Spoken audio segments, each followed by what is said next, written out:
If you can hear my voice right now, it's because you want to know how to perform the dumbbell tricep extension correctly. Now, you can perform this exercise seated or standing. So to begin, you will need to hold a dumbbell in both hands with arms extended overhead. This will be the starting position.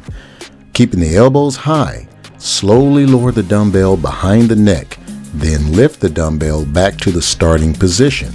And this will count as one complete repetition. You'll want to repeat this movement until you've achieved the desired number of reps.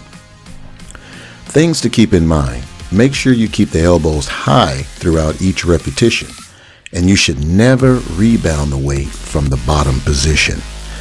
I like to do a lighter warm-up set first to loosen and warm up my muscles and joints, basically getting some blood flow to that area of my body. After that, it's a good idea to stretch the muscle lightly before starting your working set. You don't want to try to stretch cold muscles and joints.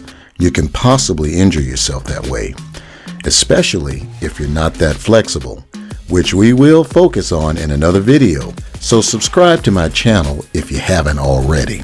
Now, all in all, this is one of the most effective exercises for developing the triceps. We will get into the biceps in a different video.